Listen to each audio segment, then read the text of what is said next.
Picture this. White dress, 150 guests. Perfect spring morning at Riverside Country Club. I'm standing at the altar, pounding with joy, watching my fiancé Ryan walk toward me. Then he stops. Right there in front of everyone, my coworkers. His family, our friends, and says the words that shattered my world. I can't do this. Emma Madison is pregnant, and I still love her. The gasps from the crowd were deafening, but not as loud as the sound of my heart breaking. What happened next? Let's just say karma has a twisted sense of humor. And revenge is a dish best served with a wedding ring. His father's wedding ring. Before we jump back in, tell us where you're tuning in from. And if this story touches you, make sure you're subscribed, because tomorrow, I've saved something extra special for you. My name is Emma Sullivan, and 6 months ago, I thought I knew exactly how my life would unfold. I was 26, working as a marketing coordinator at Morrison Associates in Riverside, California, and planning what I believed would be the perfect wedding to Ryan Carter.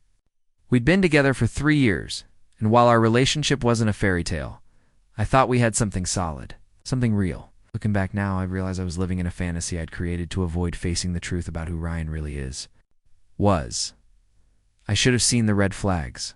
It's the way he always seemed distracted when Madison Torres posted on social media. He'd quickly close his phone when I walked into the room. The excuses about working late that never quite added up when I drove past. Carter and Associates and saw his BMW wasn't in the parking lot. But love makes you blind, doesn't it? Or maybe desperation does. After losing my mother when I was 16, and being raised by my grandmother Rose, I craved stability so badly that I convinced myself Ryan's lukewarm affection was enough. The morning of our wedding started like something out of a magazine. I woke up in my modest downtown apartment to California sunshine streaming through my bedroom window. Katie Morrison, my best friend and maid of honor, had stayed over to help me get ready. She was already up, brewing coffee and humming some pop song while she arranged my wedding dress on its hanger. The dress was nothing extravagant, a simple but elegant design I'd found on sale and had tailored to fit perfectly. I couldn't afford designer gowns, but I'd felt beautiful in it during every fitting. Katie handed me a steaming mug and smiled. Today's the day, Em. How are you feeling? I remember taking a sip of coffee and looking at my reflection in the bathroom mirror. My long brown hair fell in loose waves around my shoulders, and for once I felt pretty. Not Instagram perfect like Madison with her curated wellness brand and designer athleisure, but genuinely happy with who I saw looking back at me. Nervous, I admitted, but good nervous. Like standing at the edge of a diving board before jumping into the rest of my life. Katie squeezed my shoulder, and we spent the next few hours transforming me from Emma, the marketing coordinator, into Emma, the bride. She did my makeup with careful precision, applied false eyelashes that made my brown eyes look bigger than they'd ever looked, and helped me step into the dress that was supposed to mark the beginning of my happily ever after. The drive to Riverside Country Club felt surreal. Katie drove while I sat in the passenger seat, trying not to wrinkle my dress and checking my phone obsessively. Ryan had texted me earlier that morning, "Can't wait to marry you today. Beautiful. See you at the altar." I'd screenshotted and sent it to Katie with heart emojis, feeling like the luckiest woman alive. The venue looked perfect when we arrived. White chairs arranged in neat rows on the lawn overlooking the golf course. An archway covered in white roses and baby's breath, marking the spot where Ryan and I would exchange vows. I'd planned every detail myself to save money, spending months coordinating with vendors and arranging flowers. Jennifer Walsh, our wedding planner, greeted us at the bridal suite with her usual efficiency. "Emma, you look absolutely stunning. Ryan's family is already here, and guests are starting to arrive. We're right on schedule for a 4 o'clock ceremony." The bridal suite was a flurry of activity as my small bridal party got ready. Katie, my cousin Sarah, who'd flown in from Portland, and Ryan's sister Ashley, who'd been polite but never warm during our relationship. Ashley was scrolling through her phone while we put finishing touches on our hair and makeup. Madison posted another story. Ashley mentioned casually, then quickly added, "Sorry, I wasn't thinking." Madison Torres had been Ryan's girlfriend. All through college, and even though they'd broken up 4 years ago, she'd somehow remained a constant presence in our lives. She taught yoga at a trendy studio downtown and had built a substantial social media following promoting her wellness lifestyle. Ryan always insisted they were just friends now, that their history meant nothing, but I'd spent 3 years feeling like I was competing with a ghost. I forced myself to smile. It's fine. Today's about Ryan and me. But even as I said it, something cold settled in my stomach. Madison had been posting more frequently lately, always working out or meditating, or promoting some new organic product, looking effortlessly perfect in ways I never could. 2 weeks before the wedding, she'd even sent me a direct message congratulating me and saying she was so happy for Ryan and me. The message felt genuine, so I'd pushed down my insecurities and focused on wedding preparations. As 4 o'clock approached, Jennifer lined us up for the processional. My grandmother Rose should have been there to walk me down the aisle, but she'd passed away from a heart attack just 3 months earlier. The grief was still so fresh that some mornings I'd wake up and reach for my phone to call her before remembering she was gone. Rose had raised me after my mother died, working double shifts as a nurse to keep us afloat in her small cottage on the older side of town. She'd been so excited about the wedding, even though she'd never quite warmed to Ryan. Something about his eyes, she'd say when I pressed her. They're always looking past you, sweetheart, like he's searching for something better. Without Rose there, Katie was going to walk me down the aisle. It wasn't traditional, but nothing about my life had been traditional. I'd learned to make my own family from the people who chose to love me. The music started, and I watched from the bridal suite window as our guests stood, and Ashley began her walk down the aisle in her pale pink dress. Then Katie, beautiful in the navy blue dress we'd picked out together, walking slowly and beaming. At the crowd, Jennifer squeezed my hand. You're up, beautiful. This is your moment. I stepped outside, and the warm April air hit my face. 150 people turned to look at me, and for a second, I felt like a real bride in a real love story. Ryan was standing at the altar in his black tuxedo, looking handsome in that clean-cut way that had first attracted me when we'd met at a work networking event. His father Daniel stood beside him as best man, distinguished and elegant in a way Ryan always tried, but never quite achieved. I started walking down the aisle, focusing on Ryan's face and trying to read his expression. He looked nervous, which I'd expected, but there was something else there. Something that made my steps falter slightly. His eyes weren't on me with the love and joy I'd imagined.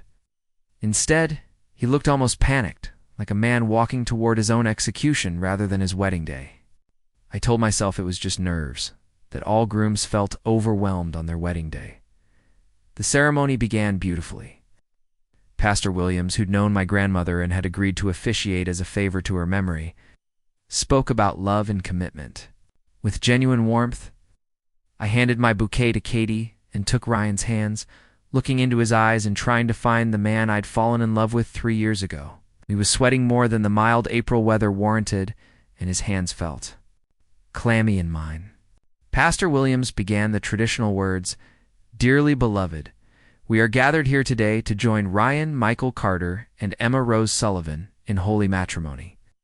I smiled at the use of my full name, thinking of my grandmother and mother both, named Rose, and how they were with me in spirit.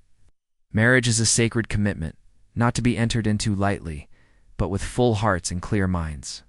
Then he looked at Ryan and began, "Ryan, do you take Emma to be your lawfully wedded wife, to have and to hold, in sickness and in health, for richer or poorer, for better or worse, until death do you part?" This was it. It's the moment we'd been planning for months. It's the moment that would make us husband and wife. Denayan opened his mouth to speak, and I held my breath, ready to hear "I do" and move on to my vows.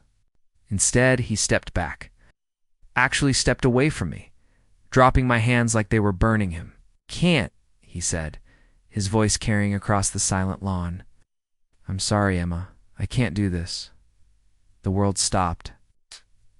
150 people sat in stunned silence, while I stood there in my white dress, trying to process what was happening. "Ryan," I whispered, but he was already shaking his head, backing further away from me. "I'm sorry," he said again, louder this time, addressing the crowd as much as me. "I thought I could go through with this, but I can't live a lie. Madison is pregnant." The gasps from our guests were audible now, a wave of shock rippling through the perfectly arranged chairs. The baby is mine, and I realized last night that I still love her. I've always loved her. I felt like I was drowning in my wedding dress. The carefully applied makeup Katie had spent an hour perfecting suddenly felt like a mask that was melting off my face. Madison Torres was pregnant with Ryan's baby. While I'd been planning our wedding, addressing invitations, and choosing flowers, he'd been sleeping with his ex-girlfriend. While I'd been trying on wedding dresses and dreaming about our future, he'd been creating a future with someone else. When? I managed to ask, my voice barely audible. When did this happen? Ryan's face crumpled with what looked like genuine remorse, but it was too late for remorse. 2 months ago. It was supposed to be just closure, just one conversation about our past. But one thing led to another, and 2 months ago, I repeated the words, trying to make them make sense. 2 months ago, I'd been showing him wedding invitation samples and discussing honeymoon destinations. 2 months ago, he'd told me he loved me and couldn't wait to spend his life with me. 2 months ago, while I was falling asleep next to him and planning our future, he was planning how to destroy it.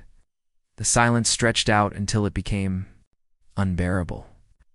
Our guests were staring at us like we were actors in some horrible play they couldn't look away from. I could see my coworkers from Morrison Associates, their faces full of pity. Ryan's real estate colleagues looked uncomfortable, probably already thinking about how this would affect business relationships. His family members were frozen in their seats, unsure whether to comfort me or support their son in his betrayal. Daniel Carter, Ryan's father, was the first person to move. He stepped forward and placed a gentle hand on my shoulder. "Emma," he said quietly, his voice full of genuine compassion. Preparing and narrating this story took us a lot of time, so if you are enjoying it, subscribe to our channel. It means a lot to us. Now back to the story. I'm so sorry. This is unforgivable. Yes. Broke something inside me, and I realized I was about to cry in front of everyone. The thought of breaking down in my wedding dress, in front of all these people who were now witnessing the most humiliating moment of my life, gave me just enough strength to hold it together.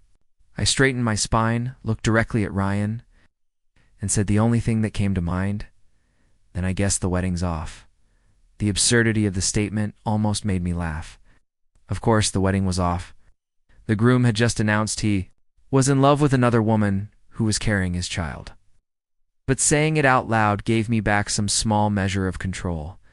I turned to face our guests, these people who'd taken time out of their Saturday to celebrate what they thought was going to be the happiest day of my life. "Thank you all for coming," I said, surprised by how steady my voice sounded.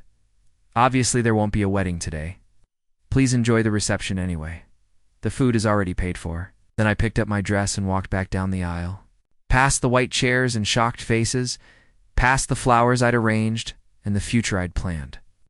Katie caught up with me halfway to the bridal suite, wrapping her arm around my waist and whispering fierce promises about what she was going to. Due to Ryan, that would have made my grandmother laugh despite everything. In the bridal suite, I sat down heavily on the white love seat, where I'd been so happy just an hour earlier. The elaborate updo Katie had created was already falling apart, bobby pins scattered across my shoulders. My makeup was smudged from tears I didn't remember shedding. I looked like exactly what I was, a bride who'd been abandoned at the altar for another woman. "Emma," Katie said, kneeling in front of me and taking my hands, "I am so sorry. I had no idea he was capable of something like this." I believed her. Katie had been my best friend since college, and she would have warned me if she'd suspected anything. Ryan had fooled all of us with his charming facade and empty promises. "What am I supposed to do now?" I asked. And for the first time that day, my voice broke. How do I go back to work on Monday and face everyone who was here? Do I go home to the apartment we were supposed to move out of next week? How do I return all the wedding gifts and cancel the honeymoon and explain to everyone that my fiancé left me for his pregnant ex-girlfriend? Katie squeezed my hands tighter, one step at a time. "We're going to get you out of here first, then we'll figure out the rest." She helped me stand and began the process of getting me out of the wedding dress, that now felt like a costume from someone else's life. As I changed into the simple sundress I'd brought for later, I could hear the sound of cars leaving the parking lot. Most of our guests were probably going home to tell their own families about the wedding that wasn't. About the bride who got humiliated in front of everyone she knew. Through the window, I could see Ryan talking animatedly to someone on his phone. It's probably Madison, probably telling her that he'd done it. That he'd chosen her and their baby over the woman stupid enough to think he actually loved her. His father. Daniel was standing nearby, his expression unreadable. Even from a distance, I could see the tension in his posture, the way he kept shaking his head at whatever Ryan was saying. As Katie drove me home to my apartment, I stared out the passenger window at the familiar streets of Riverside and tried to figure out how my life had gone so wrong so quickly. This morning I'd been Emma Sullivan, the bride. Tonight, I was Emma Sullivan, the woman who got left at the altar. Tomorrow I'd have to wake up and figure out how to be Emma Sullivan, the woman who is going to rebuild her life from scratch. The silence after Ryan's announcement stretched into eternity. 150 guests sat frozen in their white chairs, processing what they'd just witnessed. I stood there in my wedding dress feeling like an actress who'd forgotten her. Lines in front of a packed theater, California sun beat down on my shoulders, and somewhere in the distance, I could hear the faint sound of traffic on Riverside Boulevard. Life continuing normally, while mine imploded in real time. Pastor Williams cleared his throat awkwardly, clearly having no protocol for this situation in his decades of performing wedding ceremonies. "Perhaps we should," he began, then stopped, apparently realizing there was no graceful way to conclude. A ceremony that had just been destroyed by the groom's confession. I looked at Ryan, really looked at him, and saw a stranger wearing my fiancé's face. This man who'd held my hand through my grandmother's funeral, who'd spent months planning our honeymoon to Italy, who'd promised me just last night that tomorrow would be the beginning of our greatest adventure, was now explaining why that adventure was over before it started. "How long?" I asked, my voice barely audible, but carrying clearly in the shocked silence. "How long have you been sleeping with her?" Ryan's face crumpled with what looked like genuine anguish, but I no longer trusted my ability to read his emotions. "Emma, please, this isn't the place. How long?" I repeated, louder this time, my voice cutting through the spring air like broken glass. These people took time out of their lives to celebrate our love story. The least you can do is tell them how long you've been writing a different ending. 2 months, he whispered, and the admission hit our guests like a physical blow. Heard Katie's sharp intake of breath behind me, saw my coworkers shifting uncomfortably in their seats, watched Ryan's family members exchange horrified glances. 2 months. While I'd been addressing wedding invitations and confirming catering details, Ryan had been conducting an affair with the woman he claimed was ancient history. While I'd been lying awake at night planning our future, he'd been planning how to escape it. The wedding favors I'd spent weeks assembling, the playlist I'd curated with songs that reminded me of our relationship, the vows I'd written and rewritten. Until they perfectly captured my feelings, all of it had been meaningless busy work while he built a life with someone else. "The baby," I said, the words feeling foreign in my mouth. "When is Madison due?" "Emma, please," Ryan said again, reaching toward me with hands I no longer wanted touching my skin. "We don't have to do this here in front of everyone." "We absolutely have to do this here," I said, stepping back from his outstretched hands. "You chose to make this announcement in front of everyone we know. You decided our private business should become public theater. So let's give them the whole performance." The crowd seemed to lean forward collectively, drawn into a drama none of them had paid to see. I could feel their eyes on me, some filled with pity, others with the kind of morbid fascination people have for car accidents and other people's disasters. My marketing colleagues from Morrison Associates looked mortified on my behalf. Ryan's real estate friends appeared to be calculating how this scandal would affect their business relationships. "The baby is due in December," Ryan said quietly, and I did the math quickly in my head. Madison Torres was already 4 months pregnant with Ryan's child. 4 months of knowing she was carrying his baby while I planned our wedding. For months of mourning, sickness, and doctor's appointments and all the secret milestones of early pregnancy, while I chose flowers and tasted cakes and believed in our future. December, I repeated. So you've both known about this pregnancy for how long? When did she tell you? Ryan's silence was answer enough. He'd known for weeks, possibly months, that Madison was pregnant with his child. He'd known when we sent out wedding invitations, when we had our final menu tasting, when he held me last night and told me he couldn't wait to call me his wife. I turned to face our guests, these people who'd driven from across California to witness what they thought would be the happiest day of my life.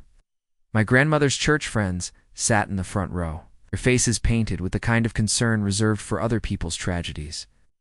My college roommates looked stunned, still, processing the transformation of their friend's fairy tale wedding into a public humiliation. I want to thank everyone for being here today, I said, my voice stronger than I felt. I know many of you traveled long distances and rearranged your schedules to celebrate with Ryan and me. Obviously, there won't be a wedding today, but please, stay for the reception if you'd like. The food is paid for, the bar is open, and there's no reason good people should suffer because of one person's poor choices. The crowd began to murmur, uncertain whether to stay or flee from the awkwardness that had replaced what should have been a celebration. Some guests were already gathering their purses and checking their phones, clearly planning quick exits. Others seemed frozen in place, unsure of the proper etiquette for abandoned weddings. Daniel Carter, Ryan's father, stepped forward from his position as best man. His face was pale with shock and anger, but when he looked at me, his expression softened with genuine compassion. "Emma, I am so deeply sorry," he said, his voice thick with emotion. "This is unconscionable. You deserve so much better than this." His words threatened to crack the fragile composure I was maintaining through sheer force of will. Daniel had been nothing but kind to me throughout my relationship with Ryan, treating me like the daughter he'd never had, including me in family traditions and holiday celebrations. The thought of losing him along with Ryan felt like a secondary betrayal I hadn't anticipated. "Thank you," I managed to say, then looked back at Ryan, who was still standing there looking lost and guilty. "I assume you'll be moving in with Madison immediately?" "Emma, it's not like that," Ryan said desperately.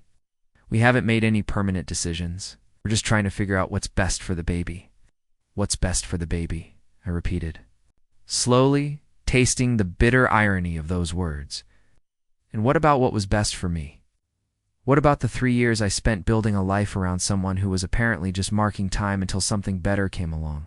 "You weren't marking time," Ryan said, his voice breaking with emotion that I no longer believed was genuine.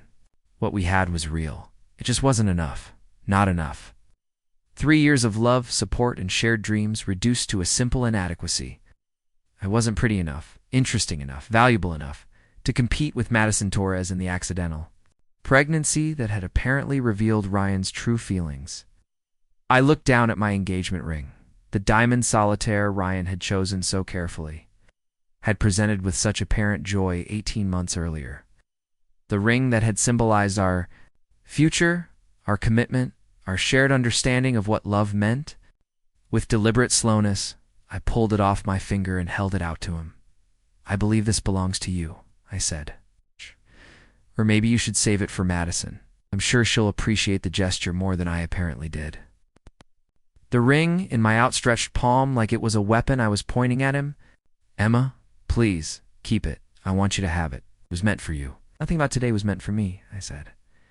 And finally, I let the anger creep into my voice. This wedding wasn't meant for me. This relationship, apparently, wasn't meant for me. This ring definitely wasn't meant for me, since the man who gave it to me was planning his exit strategy before the honeymoon luggage was even packed. I let the ring fall to the ground between us, where it landed in the perfectly manicured grass with a small, anticlimactic thud. The sound seemed to break whatever spell had been holding our guests in place, and suddenly everyone was moving at once. Some people approached to offer awkward condolences. Others hurried toward the parking lot. A few brave souls began making their way toward the country club's reception hall, apparently taking me up on my invitation to salvage something from this disaster. Katie appeared at my side immediately, her arm sliding around my waist in the protective gesture of a best friend who would fight anyone who tried to hurt me further. "Come on," she said quietly. "Let's get you out of this dress and away from these people. You've been gracious enough for one day." But I wasn't ready to leave yet. Something about Ryan's defeated posture, the way he was still standing there, looking lost and sorry for himself, sparked a fury I hadn't known I was capable of feeling. He'd destroyed our relationship, humiliated me in front of everyone we knew. And now he had the audacity to look like the victim in this situation. "Where is she?" I asked, my voice cutting through the crowd noise. "Where's Madison? If she's pregnant with your baby and you're so committed to doing right by your child, where is the mother of your unborn baby on the day you destroy another woman's life for her?" Ryan's face went even paler, if that was possible. "She's at home. She thought it would be inappropriate for her to be here." "Inappropriate," I laughed, and the sound was harsh and bitter even to my own ears. "She thought attending my wedding would be inappropriate, but sleeping with my fiancé for 2 months wasn't? Getting pregnant with his baby while I planned our future wasn't inappropriate?" "Emma, Madison didn't mean for any of this to happen," Ryan said, and I realized he was actually defending her, protecting the woman who'd helped him betray me. "Of course she didn't," I said. "I'm sure it was all a terrible accident." "She accidentally ran into you? Accidentally ended up in bed with you? Accidentally forgot to mention she was sleeping with an engaged man? Just a series of innocent mistakes that somehow resulted in pregnancy and the destruction of my wedding." The guests who'd remained were openly staring now, drawn into the drama, despite their obvious discomfort. I could see phones being pulled out discreetly, people probably recording or texting updates to friends who hadn't attended. By tomorrow, this disaster would be gossip fodder for half of Riverside, the cautionary tale people would tell about. The bride who got abandoned at the altar? "I'm not going to stand here and defend my choices," Ryan said, finally showing some backbone. "What I did was wrong, and I know it was wrong. But I can't marry you while feeling this way about someone else. It wouldn't be fair to either of us." "Fair," I repeated. "You want to talk about fair?" "Fair would have been ending our relationship when you realized you still had feelings for Madison. Fair would have been canceling our wedding when you found out she was pregnant instead of letting me stand here in front of everyone we know to be publicly rejected. Fair would have been giving me the dignity of a private conversation instead of turning my humiliation into a spectacle." Daniel Carter approached us again, his face set in lines of barely controlled anger. "Ryan, you need to leave," he said. "Quietly. You've done enough damage for one day. Emma doesn't need to endure any more of this public confrontation." "Dad, I'm trying to explain," Ryan began, but Daniel cut him off with a sharp gesture. "There's nothing to explain," Daniel said firmly. "You've made your choice, and now you need to live with the consequences. You don't get to torture this woman any further with your justifications and explanations. Go home. Go to Madison. Start the life you've chosen. But leave Emma alone to begin healing from what you've done to her." Ryan looked like he wanted to argue, but something in his father's expression apparently convinced him that further discussion would be futile.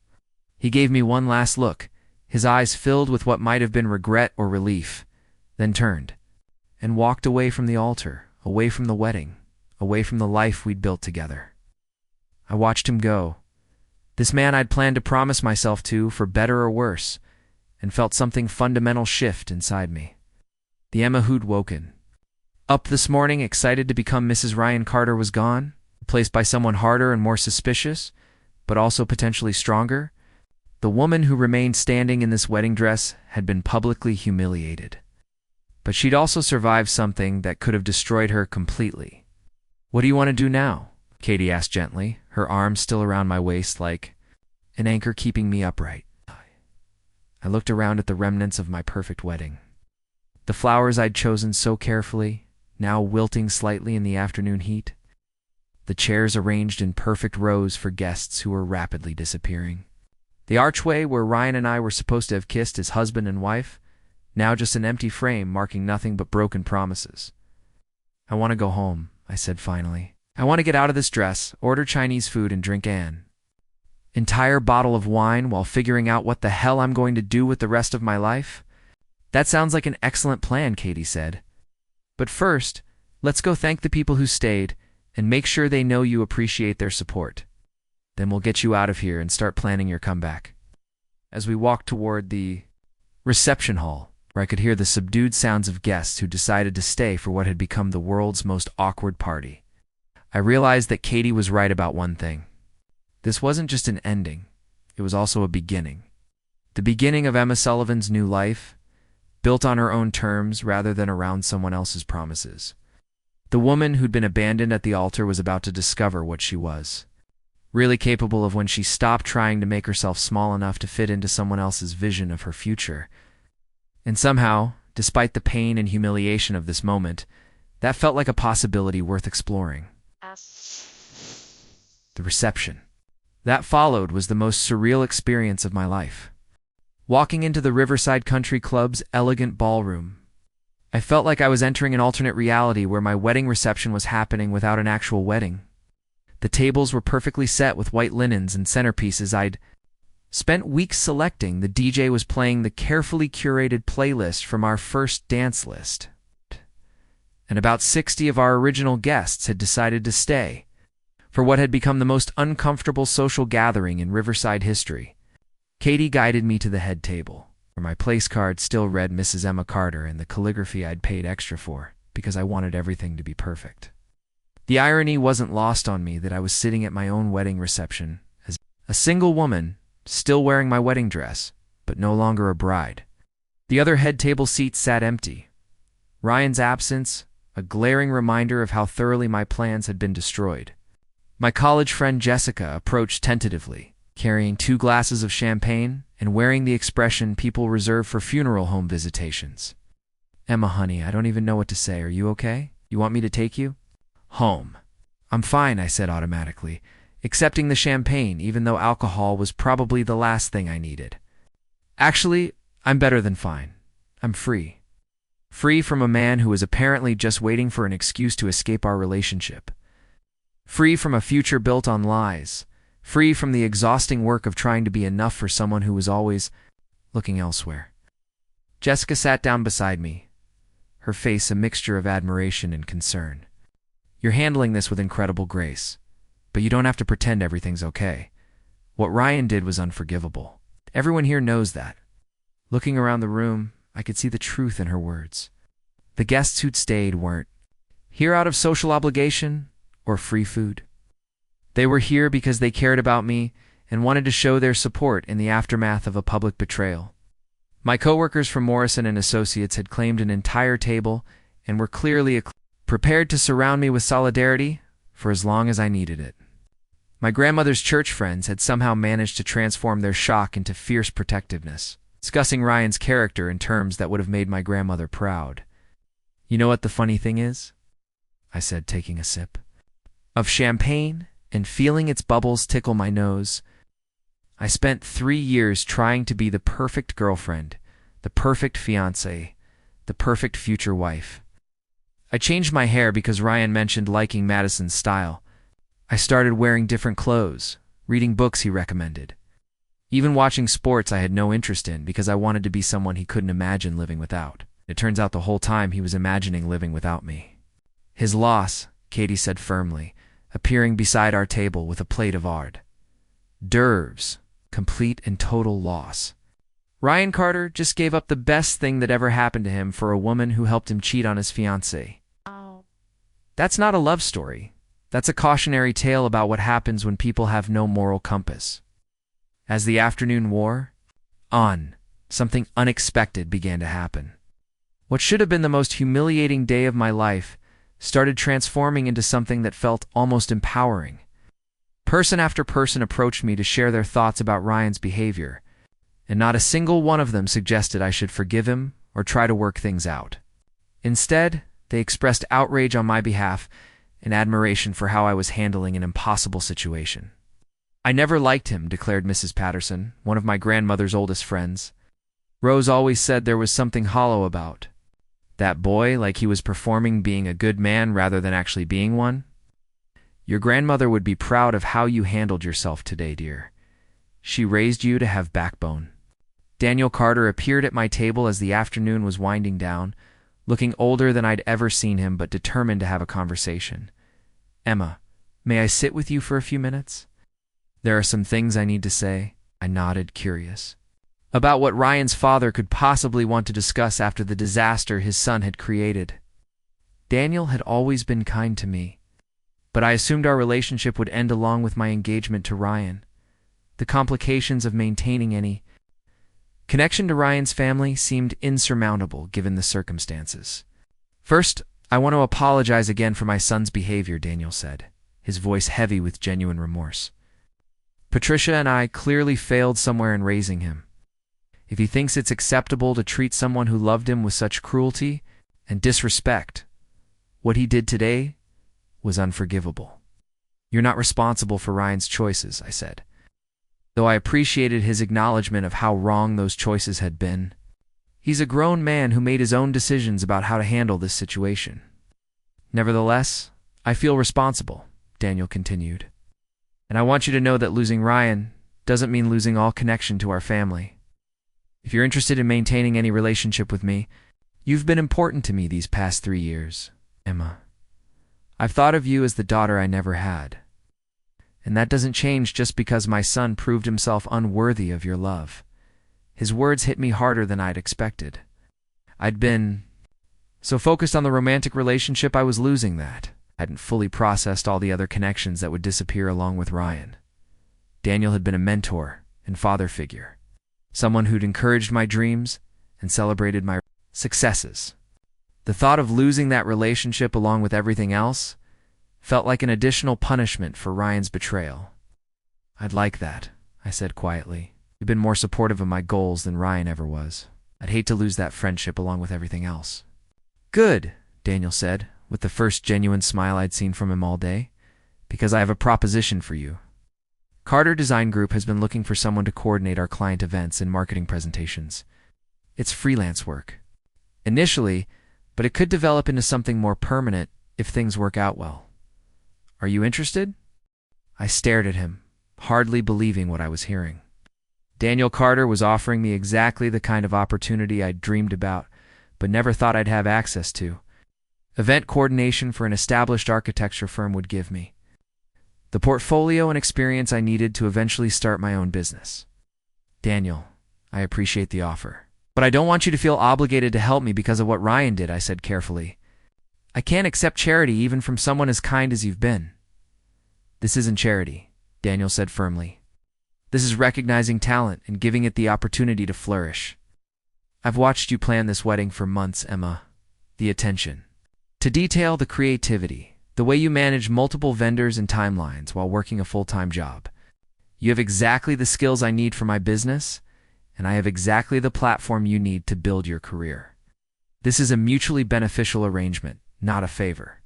The possibility he was describing felt too good to be true, but also too important to dismiss out of fear.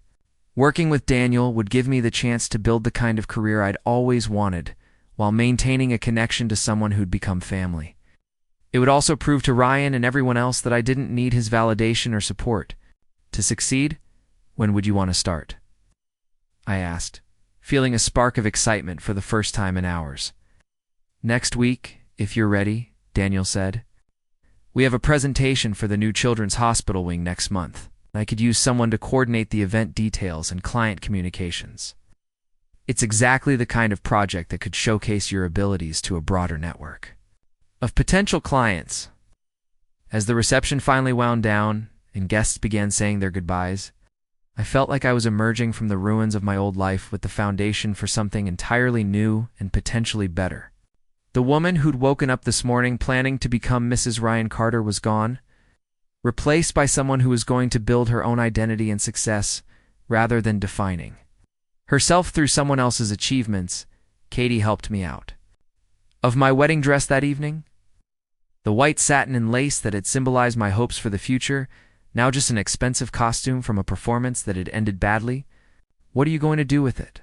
she asked, as we hung it carefully in my closet. "Donate it," I said without hesitation. "Some other woman should get to feel beautiful on her wedding day, hopefully with a man who actually wants to marry her."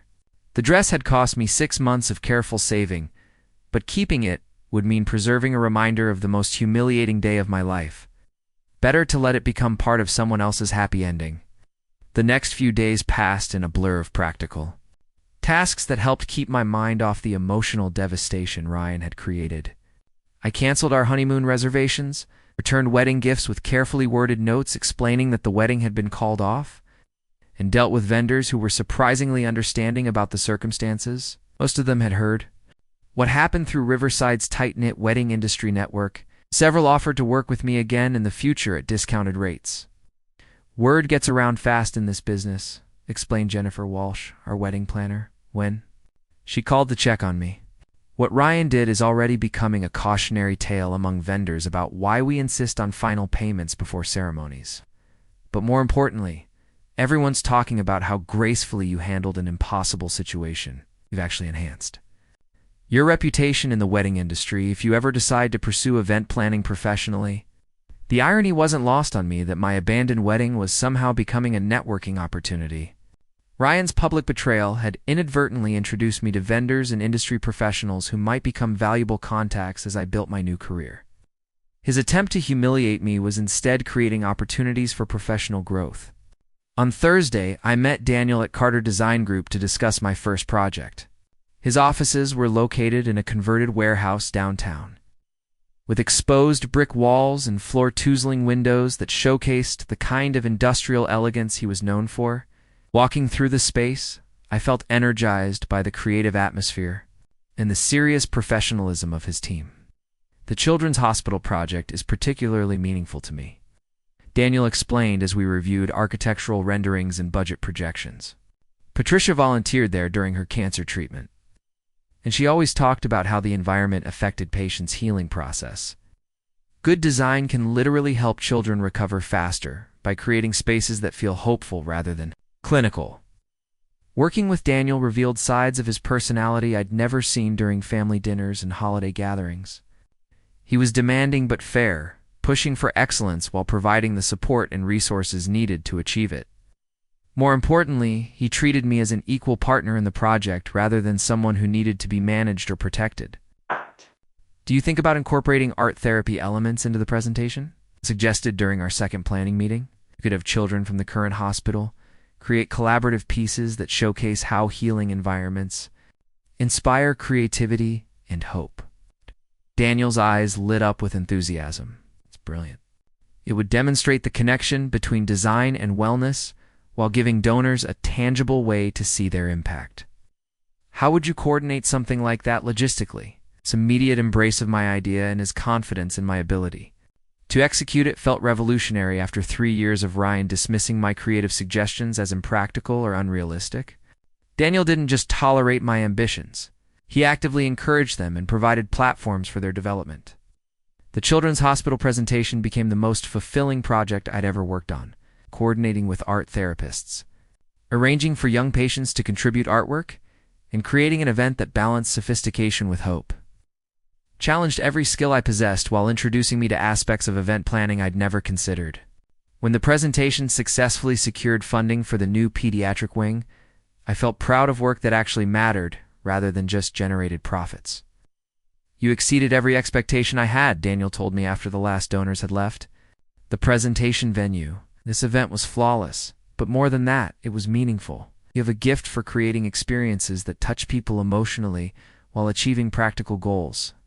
His praise meant more than any compliment Ryan had ever given me because it was based on actual observation of my work rather than empty flattery designed to keep me happy. Daniel had seen me coordinate complex logistics, solve problems creatively, and deliver results that exceeded his hopes. His approval was earned rather than automatic. As autumn arrived and I settled into my new routine of freelance event coordination, I began to realize how much my relationship with Ryan had diminished my sense of my own capabilities. Working independently forced me to trust my instincts, advocate for my ideas, and take responsibility for outcomes in ways that felt both terrifying and exhilarating. You seem different, Katie observed during one of our weekly dinners. More confident, more sure of yourself. It's like you've finally grown into who you were always meant to be. She was right. The Emma who'd been abandoned at the altar had been trying to shrink herself to fit into Ryan's vision of an acceptable girlfriend. The Emma who was emerging from that disaster was larger, bolder, and more willing to take up space in the world.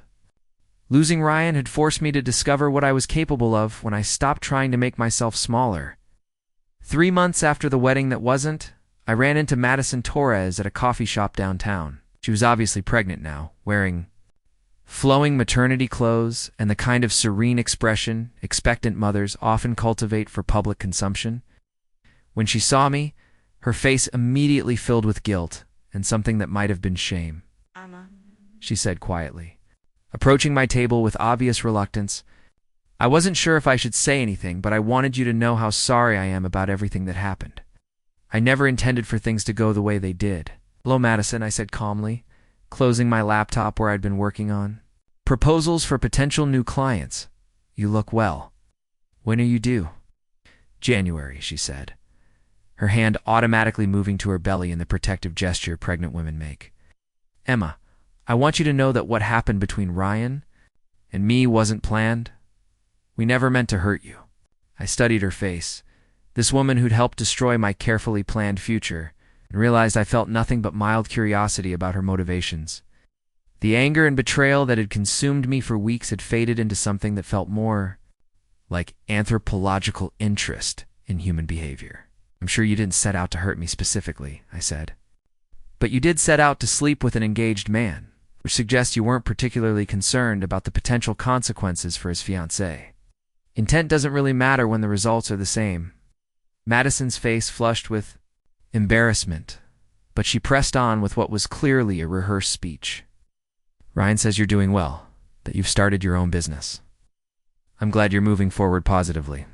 Ryan says, I repeated, amused by her casual reference to ongoing communication with my ex-fiancé. Are you and Ryan happy together?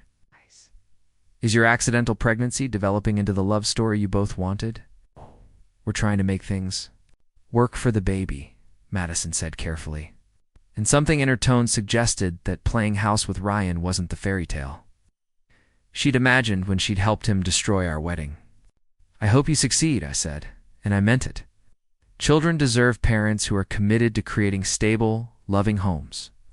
I hope you and Ryan can build something authentic together, since you've both paid such a high price for the opportunity. After Madison left, I sat in the coffee shop thinking about how completely my perspective on the situation had changed. 3 months ago, I'd been devastated by the loss of a future I thought I wanted. Now, I could see that future had been built on foundations that were never solid. With a man who'd never been fully committed to building anything lasting with me, my phone buzzed with a text from Daniel asking if I was available for dinner to discuss a potential new project.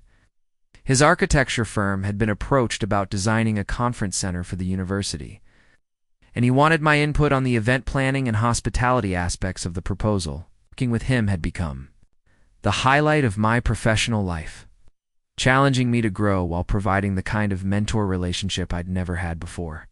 As I walked to my car, I thought about the woman I'd been 6 months ago, desperately trying to create a perfect wedding for an imperfect relationship.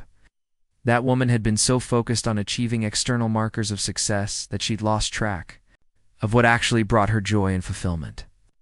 The woman I was becoming understood that real success meant building a life that reflected her own values and ambitions rather than someone else's expectations. My phone rang as I started the car, Daniel's name appearing on the screen. Emma, I hope you don't mind me calling, but I've been thinking about our working relationship and how much it's come to mean to me professionally and personally. Of course, I said, curious about where this conversation was heading. Working with you has been the best part of this entire difficult period. You've given me opportunities I never thought I'd have access to. The thing is, Daniel continued, his voice carrying a nervousness I'd never heard before, and my interest in spending time with you has started extending beyond professional collaboration. I find myself looking forward to our meetings for reasons that have nothing to do with architecture or event planning. His confession hung in the air between us, loaded with implications that both thrilled and terrified me. Daniel Carter was a successful, attractive, sophisticated man who'd shown me more respect and encouragement in a few months than Ryan had managed in 3 years. But he was also Ryan's father, and any romantic relationship between us would create complications I wasn't sure I was ready to navigate. Daniel, I said carefully, I care about you too, more than I probably should, given the circumstances. But this situation is incredibly complicated. The best things usually are, he said quietly. Emma, I'm not asking you to make any decisions right now.